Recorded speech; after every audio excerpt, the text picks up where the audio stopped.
Thank you, Governor, and good afternoon, everyone.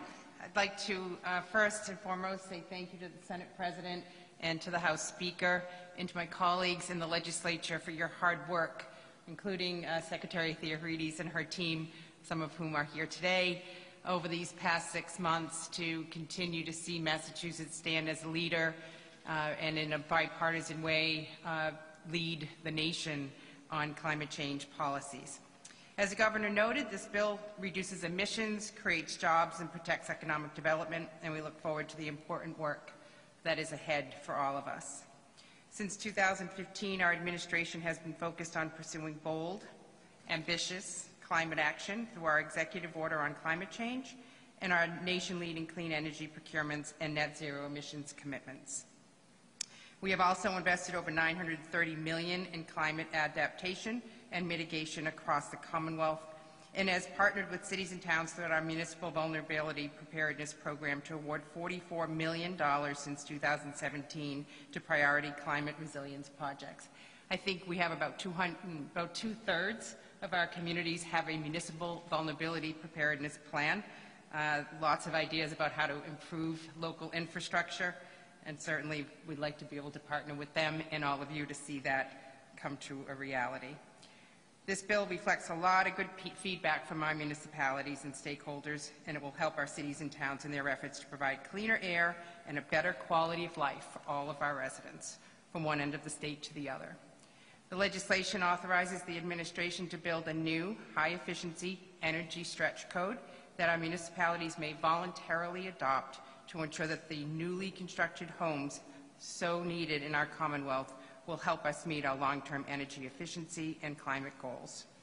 We're especially proud of the new policies included in this legislation that provide stronger protections for our environmental justice populations, as the Governor noted, to ensure that no community in the Commonwealth shoulders an undue burden of pollution or environmental impacts. Massachusetts continues to be a leader. We know that's very important to all of us here and for the people of this Commonwealth, and we will continue to work together and partner to make sure that we build on this momentum in our long-standing bipartisan and smart approach to the challenges that we face relative to changes in our climate. We are definitely setting up this Commonwealth in a very positive and strong way, and obviously it's a legacy that we are able to give to the next generation of people who call Massachusetts home. Congratulations to everyone. Thank you so much for your hard work, especially with all the challenges that we've faced over the course of this past year. You did not lose sight of the importance of getting this done. Thank you all very much. I'd like to now turn it over to Secretary Theoharides. I think we're actually going to Senate President next. Is that... I don't know. Okay, well, please. Speaker Mariano, okay. Reluctantly, I'll come to the microphone. I want to thank the Governor for signing this bill today. A bill that has more miles on it than my car. It's gone back and forth enough, but it does show the importance of this bill, the importance of the bill to the future of the Commonwealth as we move into a new century with all sorts of new challenges. And it couldn't have been done without a House team that has really been at this an awful long time, and that's our new chairman, Jeff Roy, who hit the ground running, was thrown into a very difficult situation trying to do negotiations at the last minute. Thank you so much. Yeah, I'll pay for that. And Tom Golden, who has been doing this way longer than he wants to admit. And to the Senate team, Senator Barrett, who's been doing this for a long time, and Senator Pacheco has been involved for a long time. And the Senate President, who, this veto was my first encounter with a veto from the Governor. And the Senate President helped me understand how this system works. And we gave it right back to him. And instead of getting angry, he took the challenge and started to work on making the bill better. And what we have in front of us, I think, is an outstanding beginning to a change in the way we look at energy in the Commonwealth. It's going to change, as the Lieutenant Governor said, the future for many generations to come. And I'm just happy to be here today as part of this, a very small part of it, but nevertheless, happy to have contributed. So with that, I think the Senate President. Thank you. Thank you, Mr. Speaker. So we've all heard the phrase that good things are worth waiting for. Well, boy, this is a really good thing, and it was worth the waiting, I have to say. I have heard this legislation, words used to describe this piece of legislation, words such as sweeping, landmark, far-reaching, ambitious, bold, and nation-leading. Indeed, I believe it is all of those things. It's not all that often that those words truly fit the piece of legislation before us. And we should be proud, very proud, as a Commonwealth, to continue our leadership with this bill. I'd particularly like to start off thanking and congratulating Senator Michael Barrett. Thank you. I know you poured your heart, soul, a lot of time, and considerable expertise into this bill. You are a valued partner and advocate, and I cannot thank you enough for all your hard work and leading the Senate in this endeavor. I'd also like to give heartfelt thanks to Senator Cream and Senator O'Connor on the conference committee, Senator Pacheco for all of your expertise over the years and in this, and Speaker Mariano for being a steadfast partner and helping hold the line on some of the important issues, but also willing to work together to reach out with the administration and continue to work with them to make this bill more practical at times and better in some ways, many ways. Thanks, a big thanks to Rep. Roy and Rep. Golden as well for all of your hard work. Rep. Haddad, Rep. Jones, Minority Leader Tarr, and so many others, because this bill, I know in the Senate, almost every single senator left an imprint, a fingerprint on this bill, and I would guess similar in the House. And thank you, Governor, for signing this bill today. It's a great bill. Thank you. I look forward to working with you and Secretary Theo Harrides and your administration in implementing and continuing to push Massachusetts forward. Today also belongs to all of the climate activists, which they were many. We had many protests here in the State House.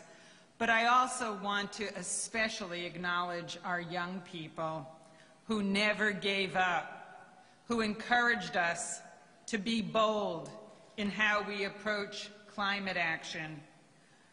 By this bill, I hope you realize we heard you loud and clear, but please don't stop. Continue to raise your voices. There is still much more work to do. Years ago, I was proud to be one of the original sponsors of the Global Warming Solution Act. But even I acknowledged it was time to update and amend that bill to address the crisis before us. And I believe, I won't go into all the pieces, you've heard it, but I believe that this new law gives us the tools that we need to respond to this existential crisis, and we need them because our future, our very future, is at stake. Today, Massachusetts embarks on its new green roadmap, one that strikes an important balance between curbing the devastating impacts of climate change and helping to fuel our already growing green economy and job creation. The critical part about this eco-friendly road trip, we finally have a willing and proactive co-pilot in the Biden administration who embraces science and is working to help put our country back on track as a global leader on climate change, just as it should be. So thank you again to everyone here, to the residents of the Commonwealth, and all those who actively engaged us to help make this legislation as great as it is. And I'd like to take this opportunity now to introduce, it is your turn this time, to Secretary Theo Harrides. Thank you. Well, thank you, Madam President, and good afternoon. I'd like to begin by thanking the Governor and Lieutenant Governor Polito for their leadership and belief in this bill, and by echoing all of the gratitude today for Speaker Mariano, for Senate President Spilka, and for both branches of the legislature. All of the work you have done on this has been tremendous. I'd also like to echo the comments from the Senate President on the advocacy community and the many stakeholders who came forward on this bill to make their voices heard.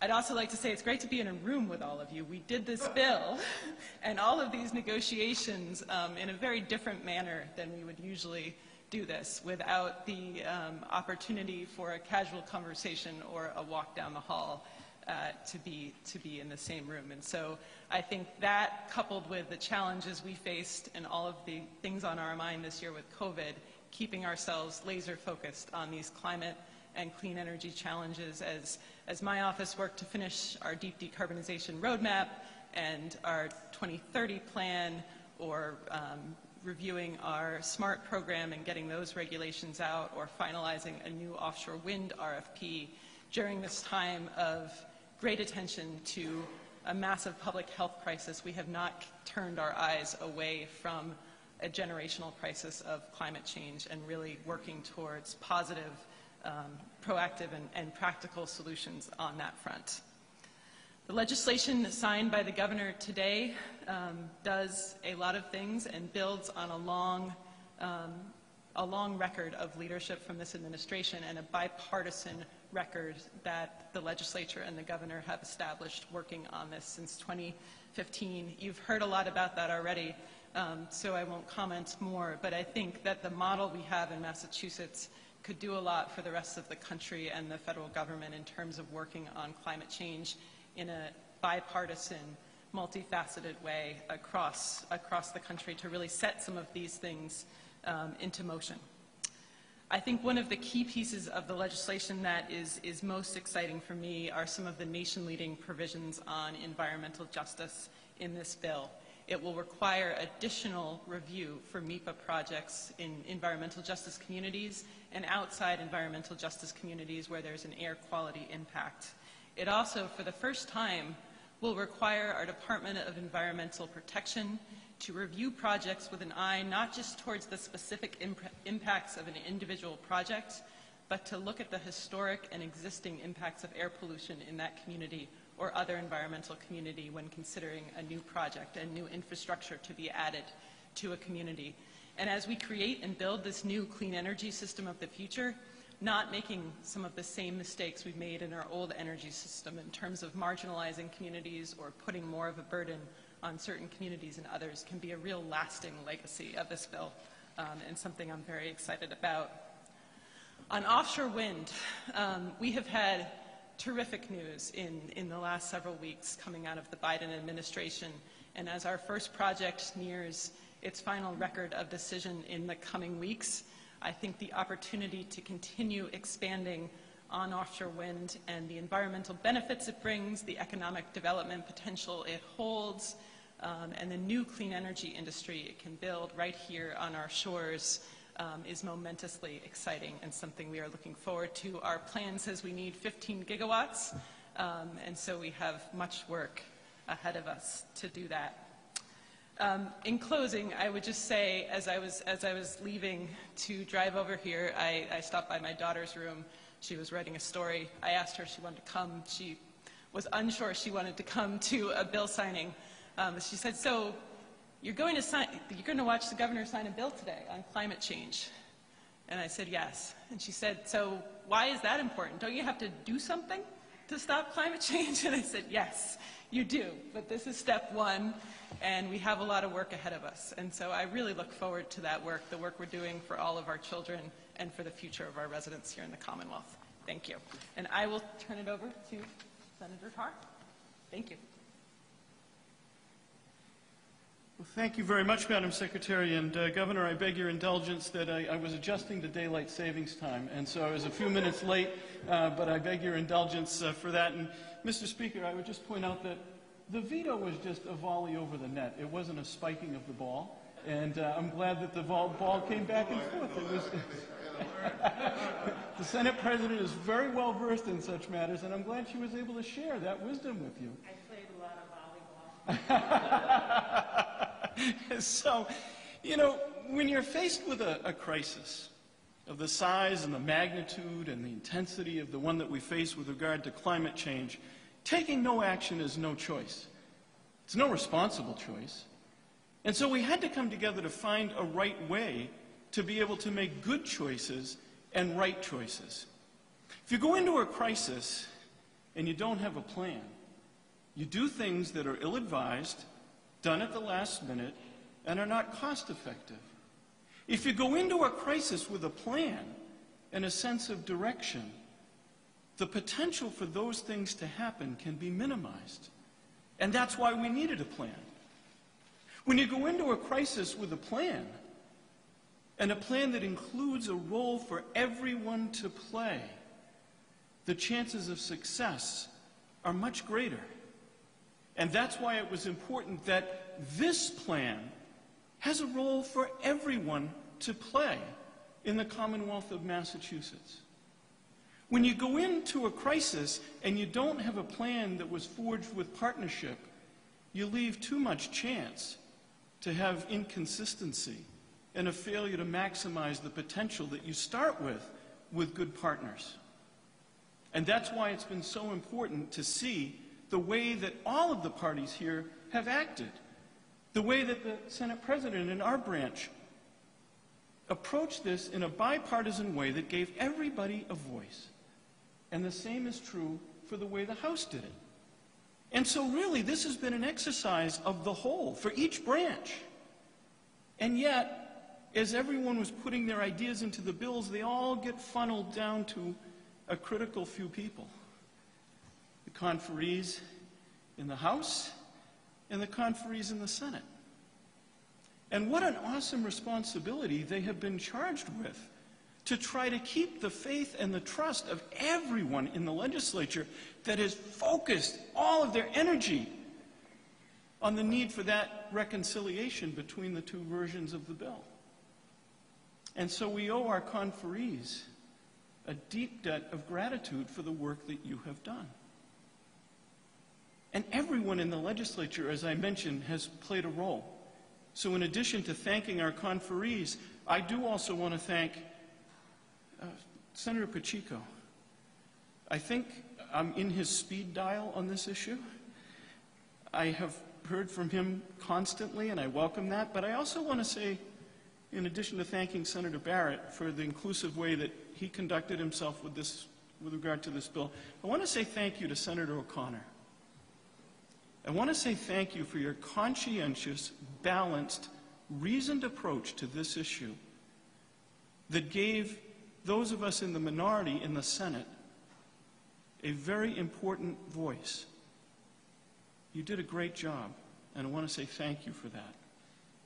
I also want to say thank you to those in the administration that played a role here, particularly Secretary Therides, but others who are in the room as well. Everyone had a role here, and everyone played that role, and now that everyone did, we go out into the public and say now everyone else has a role to play, and we'll be there with you. You can't address a crisis unless you have a plan. You can't address a crisis unless you have a goal. This bill has ambitious goals. It also has benchmarks to make sure that we know where we stand with regard to those goals. And you can't approach a crisis unless you're constantly measuring the impact of what you're doing. In this case, on the environment, but also on the people that have to pay the bills. That's why it's also important that this bill identifies new sources of renewable energy and demands that they be brought into production. Very important. Lastly, I want to say thank you to everyone that's been involved for a couple of things that may not have gotten as much recognition in this bill. The first is carbon sequestration. One of the most powerful tools that we have that, in my humble opinion, has been completely underutilized until now. And with this bill, it's in play. And the second thing that may not seem as related to the mainstream of the bill, but is absolutely critical, are measures relative to gas pipeline safety, which need to be addressed, not only for environmental reasons, but for public safety reasons. And Governor and Lieutenant Governor, you spent so much time with us in the Merrimack Valley. You came and you listened and you acted. And Madam President, I remember when you came to visit us as well. And you said, how can we help? And how we can help are some of the very important measures in this bill, because we cannot have gone through what we went through in the Merrimack Valley and not learn lessons and not take action. And this bill begins down that path. So thanks to everyone. You can't get through a crisis unless everyone plays a role. Everyone is. We have to continue the work that we need to do, but we'll get there, thanks to the kind of planning that's represented here. Thank you.